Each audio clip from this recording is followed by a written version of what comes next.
बहुत समय पहले की बात है। एक गांव में एक नदी के किनारे एक बहुत ही सुंदर घर था जिसमें एक बुढ़िया रहती थी। उसकी कोई संतान नहीं थी। उसके पति भी हाल ही में गुजर गए थे। वह बुढ़िया बहुत तकलीफ़ में अपनी ज़िंदगी को जी रही थी। उस बुढ़िया का घर बहुत ही सुंदर था जिसे गांव वाले लोग देख के जलते थे और उससे कहते थे, अरे ओ बुढ़िया, ये घर मेरे नाम कर दे। तू तो कुछ दिनों में मर जाएगी और जब तक जी रही है तब तक मैं तुझे खाना खिला दूंगा। लगता है तुम्हारे माँ बाप ने तुमको संस्कार नहीं दिए हैं कि बड़ों से कैसे बात की जाती है। तू मेरे संस्कार देख रही है बुढ़िया, पहले अपने आप को तो देख ले। झूठ मूठ का यहाँ परेशान हो रही है, मेरे घर पे चल, मैं तुझे बढ़िया सा खाना खिलाऊंगा। जब तक जिएगी तब तक बढ़िया से जिएगी। बस तू ये घर मेरे नाम कर दे। ऐसे ही उस गांव के कई लोग उस बूढ़ी अम्मा को रोज ताना मारते और रोज उससे कहते कि अपना घर मेरे नाम कर दो, पर वो बुढ़िया किसी की बात नहीं मानती। गांव वालों के लाख कहने और लाख ताना मारने के बाद भी वह बुढ़िया अपना घर किसी को नहीं बेचती और ना किसी को देती। एक दिन गांव के 3 लोग मिलके साजिश बनाते हैं कि उस बुढ़िया को मार के वो घर अपने नाम करवा लेंगे। हे पिंटू, उस बुढ़िया का इतना सुंदर घर है, अगर किसी और ने कब्जा कर लिया तो हम बहुत पछताएंगे। चल उसको मार के उसके घर पे कब्जा कर लेते हैं और उस घर को बाद में बेच के जो पैसे मिलेंगे उसे मैं, तू और छोटू आपस में बांट लेंगे, ठीक है ना? ठीक है भैया, आज हम उस बुढ़िया को मार के उसका घर ले ही लेंगे।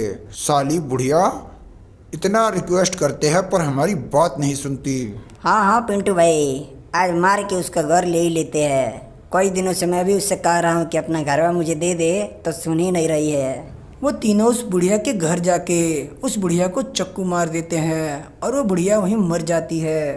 तीनों उसे मार के अपने अपने घर चले जाते हैं और इधर उस बुढ़िया की आत्मा चुड़ैल बन जाती है और उन तीनों को ढूंढने लगती है। बुढ़िया के चुड़ैल बनने के बारे में ना रमेश को पता था, ना पिंटू को और ना छोटू को पता था। ये तीनों आराम से पूरी रात सोते हैं और अगले दिन ये तीनों आपस में बात करते हैं कि इस घर को बेच के इसका सारा पैसा हम तीनों आपस में बांट लेंगे। और वो शहर से एक आदमी को बुलाते हैं और उस घर की कीमत 50 लाख रुपए रखते हैं। देखो भाई, ये घर वैसे तो 1 करोड़ रुपए का है, लेकिन हम सिर्फ तुम्हारे लिए इसको 50 लाख रुपए में देंगे। लेना है तो जल्दी बताओ, नहीं तो बहुत सारे लोग लाइन में खड़े हैं। हाँ हाँ, लेना है तो जल्दी बताओ, नहीं तो हम किसी और को बेच देंगे।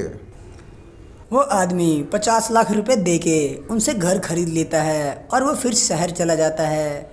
तब तक इधर वो चुड़ैल अगले दिन रात में रमेश के घर जाती है और रमेश अपने घर में सोया रहता है। मुझे मार के तू चैन से सो रहा है, मैं तुझे सोने नहीं दूंगी।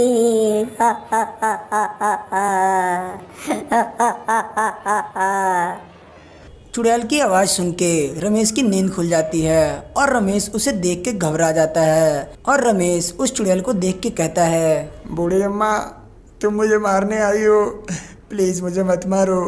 मैं तुम्हारा घर नहीं लूँगा, मैंने जो घर बेच के पैसा लिया है वो भी तुम्हें दे दूँगा, प्लीज़ मुझे छोड़ दो। जब तुमने मुझे नहीं छोड़ा तो मैं तुम्हें क्यों छोड़ूंगी, मैं भी तुम्हें मार दूंगी। और फिर वो चुड़ैल बिना कुछ सोचे समझे अपना बदला लेने के लिए रमेश को चाकू मार देती है और वहाँ से वो गायब हो जाती है।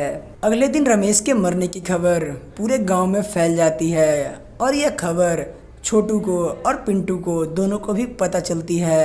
पिंटू उसके घर आता है और उसे मरा हुआ देख वो भी डर जाता है और डरे डरे वो अपने घर चला जाता है और सारे दरवाजे और कुंडियाँ बंद करके अपने घर में सोने की कोशिश करता है, पर डर के मारे उसे नींद नहीं आती और तब तक उसे कुछ आवाज़ें सुनाई देने लगती है। मैं तुम्हारा इंतजार कर रही हूँ, जल्दी से बाहर आओ। फिर पिंटू और डर जाता है और कहता है, कौन हो तुम और मुझे क्यों मारना चाहती हो? मैंने तुम्हारा क्या बिगाड़ा है? मैं वही बुढ़िया हूँ जिससे तुमने सिर्फ पैसों के लिए और उसके घर के लिए मार दिया था। मैं भी तुमको मारे बिना यहाँ से नहीं जाऊंगी।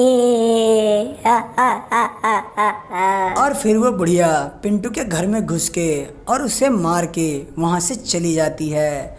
और फिर वो चुड़ैल अगले दिन घूम घूम के छोटू का पता लगाती है और उसे पता चलता है कि छोटू गांव छोड़ के भाग रहा है।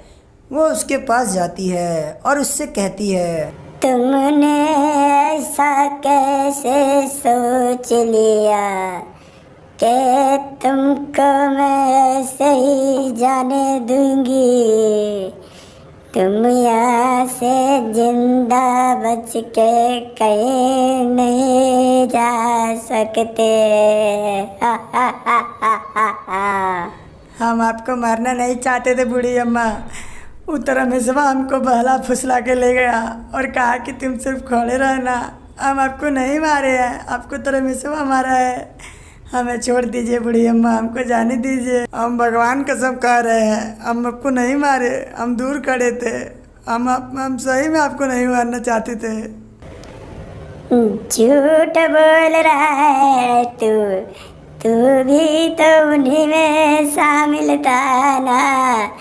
अगर तू मुझे मारना नहीं चाहता था तो आया ही क्यों था? झूठा है तू। नहीं अम्मा, हम भगवान कसम खा के बोल रहे हैं कि हम आपको नहीं मारना चाहते थे, वही हमको बहलाया फुसलाया था। मैं भी तुम्हें मारना नहीं चाहती, लेकिन अब तो मैं दो को मार चुकी हूँ। अगर तुमको नहीं मारा तो उनके साथ बहुत नाइंसाफी होगी, इसलिए अब तुमको भी मरना होगा।